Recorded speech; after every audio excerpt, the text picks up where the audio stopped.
Welcome to assembling a gaming desktop at home. Here are all the parts that we are going to use to assemble the desktop. This is the Asus Strix motherboard. It's Z270F gaming, and this is the power unit, a 650 watt power unit. This is the Intel Core i5 processor. This is the 1 TB hard disk. This is the DVD optical drive. And this is the GeForce GTX1060 graphics card. Here is 16 GB of RAM and one SSD hard disk. Here's the specification of all the components. Altogether it turns out to be 89,783 rupees for me. We're going to follow this sequence. Alright, let's get started. First, we are going to install this power unit in the cabinet. This is the supply input which needs to come on the rear of the cabinet, and here are a bunch of wires. These wires will eventually go through all these holes to the different parts. This is the fan. This needs to go on the lower side of the cabinet. Actually, the power unit is the easiest part to install. You put it here, and there are 4 screws that you would use to put it in place. These screws come along with the power supply, and it's pretty standard to fit into any cabinet, so there's absolutely nothing to worry. Just screw it tight.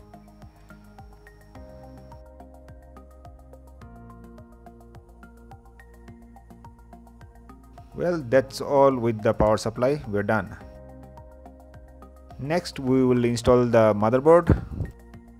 The first step is to place the rear I/O panel into the cabinet. The side with the black color with ports written is the one that faces out of the cabinet, and that's how we are going to place it. Just align it properly, gently, and just give a gentle push with your fingers. You will hear a distinct click sound, and that indicates that it is placed properly. Guys, when I was installing the motherboard, my camera SD card was full, so I do not have the actual video of placing the motherboard, but it's pretty easy. Just align the ports and just place it there. After placing the motherboard, you will see that in this case there are a few holes where we just need to screw the motherboard into the cabinet. In my case, there are 9 screws that I need to put in. So that's what I'm doing right now. Just be careful with the screwdriver, because if you drop the screwdriver from your hand and it touches a few sensitive parts, then you are going to damage the motherboard. Alright, so here we are tightening the motherboard on all the corners, and we are done with the motherboard. The next thing to install is the CPU. To install the CPU, take this lever off, gently lift the cover, and then take the CPU, align that corner with the corner on the motherboard. There's a distinct indication, you won't miss it. Then after that, put the cover down and put that lever gently back from where you lifted. As you put the lever, you will realize that the plastic cap automatically comes out, and that is all about installing the CPU. Now we are going to place the fan over the CPU. All we have to do is align the 4 screws of the fan into the holes in the motherboard. Right. Once that is placed, gently push on the opposite side with your finger, and you will hear a distinct sound. And after you do that, just make sure that it is placed properly. We are done with installing the fan. To verify that the fan has actually clipped on tight with the motherboard, you can go to the back side and you will see this small black and white plastics, and the black level and the white levels should be on the same level. If they are not, then you need to press a little bit more. In this case, we are done with installing the CPU and the fan. Now we are going to put the CPU fan cable into the right place. Just look up in your manual and you will see a place called CPU fan. You just need to put that cable into that, and that gives the power supply to your fan. Alright, let's put the cable for the CPU power. Here it is.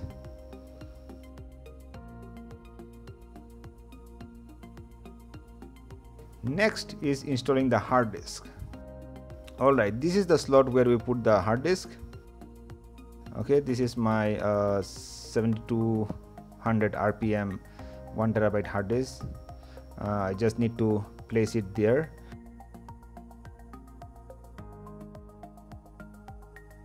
Once you place it there, some screws will align with the holes, and you just need to put in a screw so that it fits in tightly. On the rear, you will see that these are the data ports and the power supply cables that we will fit later. Now our hard disk is done. The other hard disk that we have is the SSD disk. We're just going to install the SSD disk. This is also pretty simple.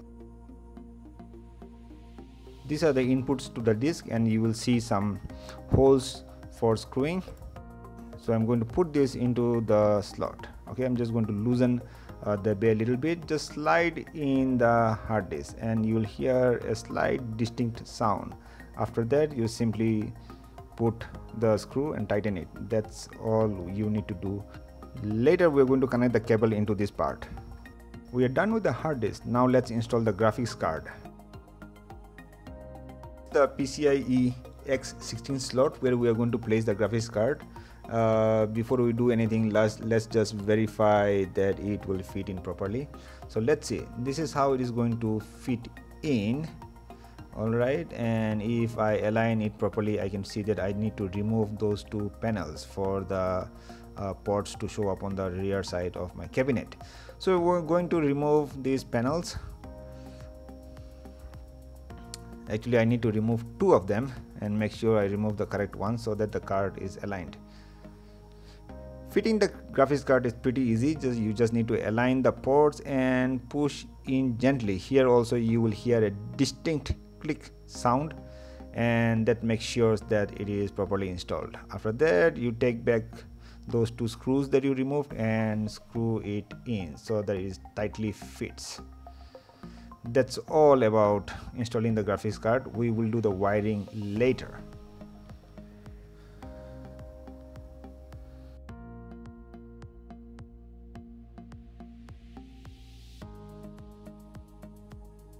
Let's take a look at the ports from the graphics card.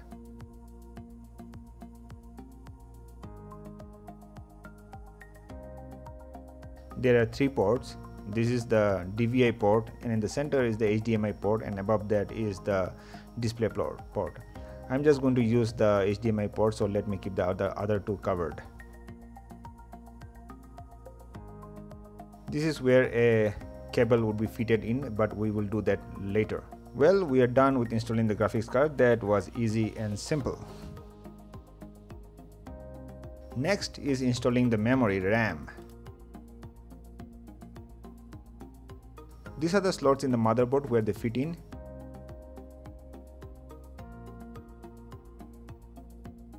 If you look at the manual, you'll see that if you are going to put in two RAMs, then you need to choose two particular slots. You just simply cannot put it in some random slots. Alright, now I'm going to take the RAM out of the packet gently, don't damage it. So here comes out one, and here is the other one. Installing the RAM is also pretty simple. You just have to align it properly and just push it in gently into the slots. Alright, so installing the first RAM. Make sure the clips are opened for insertion, then you just align it properly. Push it with your fingers gently, and if everything is alright, you will hear a distinct noise. Same goes with the other RAM. Push it in gently.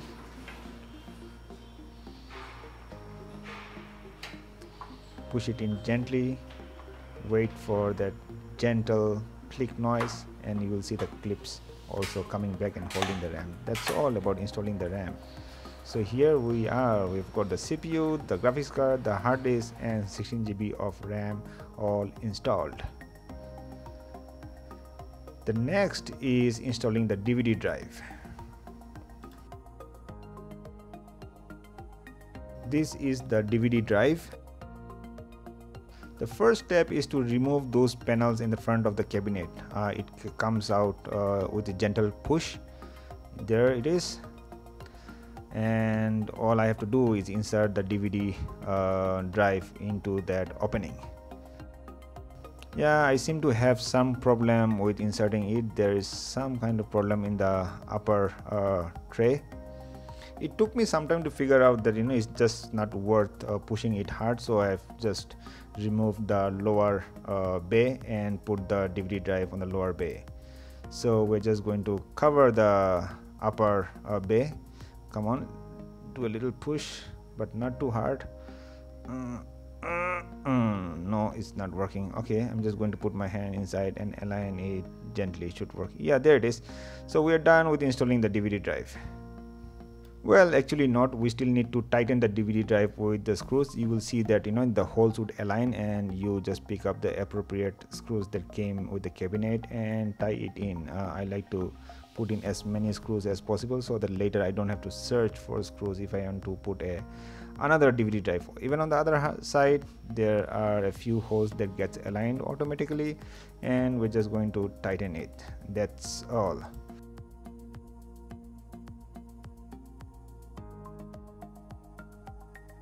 Our next job is to do the wiring. We will follow a particular sequence as I have indicated in this diagram. Alright, so we'll get started one by one. So first I'm going to untie all these cables. Once you untie all these cables, you may be overwhelmed with the number of cables that comes out, but there is absolutely nothing to worry about. All of these cables fit into only one particular slot. It is very hard to do a mistake while cabling, right?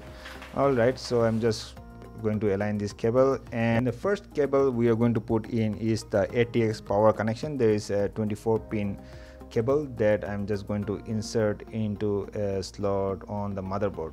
Do I need to go through the holes, or should I just put it right straight? I think I'm going to just put it right straight. The second motherboard cable is this 8-pin power cable that goes into that corner. You just have to refer to the manual to find out where this cable goes. It is right there in that corner, and I'm just going to put it there.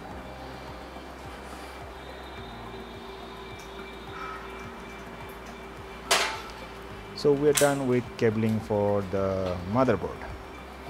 Next is the graphics card.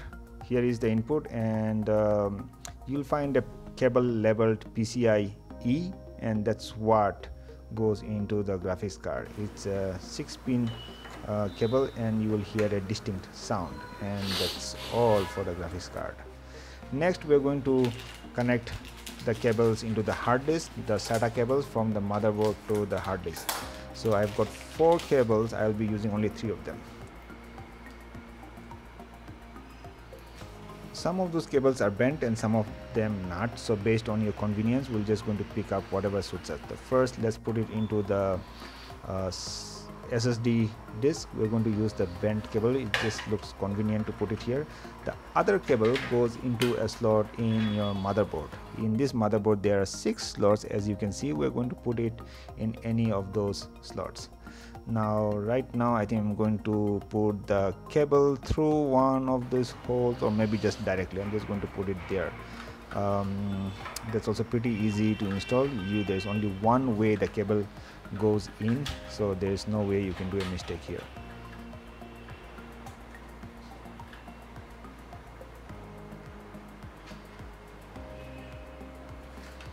Okay, instead of the SSD, I have decided to put this cable actually into my spinning hard drive.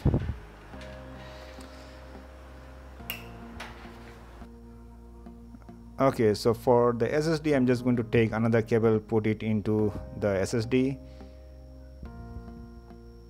and put the other end into the appropriate slot on the motherboard.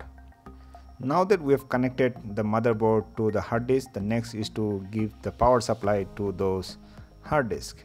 You'll find the cables with a pin, and even here you just look at the alignment and put it in. There's no way you can do a mistake here because there's only one way it fits in. Yes, I'm going to put the power cable into the SSD and put my data cable back.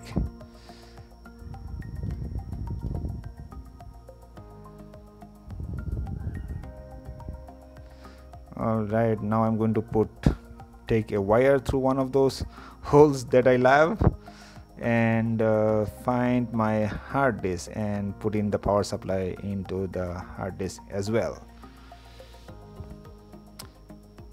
Here we go. It's pretty simple, just put it in,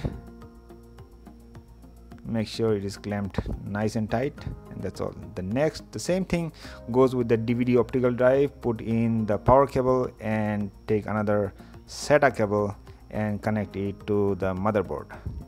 So that's how the hard disk works: one power cable and one data cable.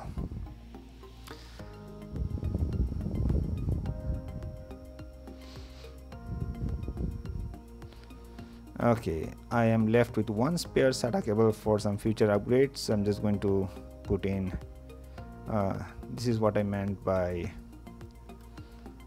alright, connecting the SATA cable to the optical drive and put the other end into one of the remaining slots in the motherboard.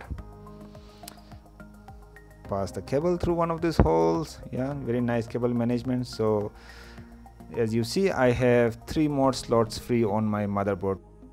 The next is the USB front panel connector that comes along with the cabinet. You just have to figure out a place in the motherboard where you are going to put it in. You just have to refer to the manual, find it out where it gets in. This is a USB 3.0 connector. So next is this mic and the headphone connectors. There will be cable coming out from the cabinet that will be marked for audio. Let's see if we can find that cable. And here you see it says HD audio, and you need to refer to the manual where you are going to insert that cable into your motherboard. Right, it is in that corner in my case. Next, let's add power to the chassis fan. The power to the fan comes from the CPU because the CPU actually controls the fan. So going to, and similar is the case with the front chassis fan. There's this 3-pin socket that you see. There is a place in the motherboard where you can put it in. Again, refer to the manual. On the motherboard there are 4 pins, but in my case there are 3 pins from the fan. There's only one way you can insert it if you find the right place where to plug it in. Pretty simple. So we're done with the fans.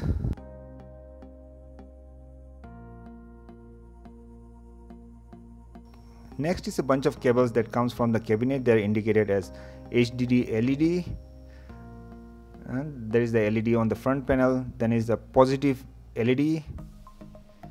This is the power switch connector, and this is the reset switch, which is also on the front panel, and there is the negative power LED connector. This one is one of the most difficult connections to do because they are so tiny and you just need to find out where in your motherboard you need to insert. This is the place in the motherboard where I need to put, and the good news is that you can look at the manual to find out the exact pin that you should be inserting that in. So you refer to the manual and put those cables in place, and that's all in building the desktop. So all the devices are in place, all the cabling is done. I think it's time to test this desktop and see if everything is okay.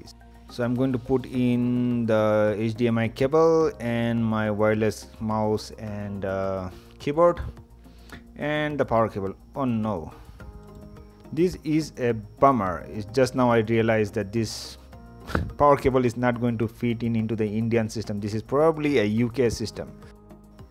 So I need to go and find a power cable that fits into my socket. Okay, I'm back. So everything is connected. We're going to switch on the power supply. There's a switch behind the cabinet to switch it on. That's switched on. Well, a red light has glowed and there is a bunch of LED glowing stuff that is happening. Very nice, fancy. It's actually changing colors as nice as they showed on the demo. I'm switching on the power and here it goes. The fans have turned on, all three of them, so this is all good. There's a bunch of LEDs that are glowing up. There's a white light, there's a green light. It's switched off and then let's see what happens. I don't see anything in the monitor. The green light is supposed to go off if there is a boot disk available, so obviously there is no boot disk, so the green light is on. And here you go, here it is. So I can see the BIOS. Okay, looks like all the components are actually working fine. The fans are glowed up, there's LED lighting there, everything seems to be all right. So I think, and here it is, it says there's an SSD drive, there is a hard drive, there's a DVD drive, there is a 16 GB RAM. Good. Okay, now that we know that everything is connected properly, now we are going to tie those cables nicely with this tying cables. These tie cables came along with the cabinet, so I'm just going to tie all the cables nicely in place so that it doesn't touch any of those fans when we move around. Well, this is the first time I'm ever assembling a PC, so if given a chance again, I might actually plan the cables properly, because planning the cables can be a piece of art if you plan properly. But nevertheless, I'm not going to unplug all the cables, and just for the sake of art, I'm not going to redesign this entire desktop. So I'm just going to tie all those cables as it is. Yeah, make sure that there are no loose cables hanging around, and even on the other side I'm going to just tie these cables with the cable ties nicely.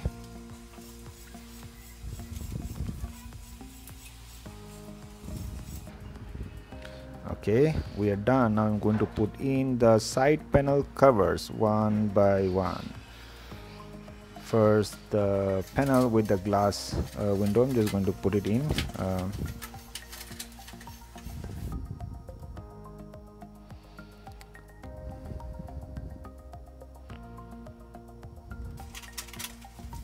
Then the other panel, just put it in nicely, and there are 4 screws that I need to put it in to secure them in place, and then we are done with building our desktop. So this is how it looks. There's a plastic cover here, I'm just going to remove it. Where it is, come on, here it is. Now it looks nice and good. A job well done.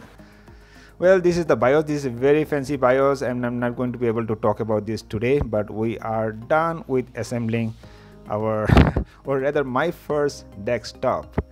And here I am with all those LED lights, with my camera equipment.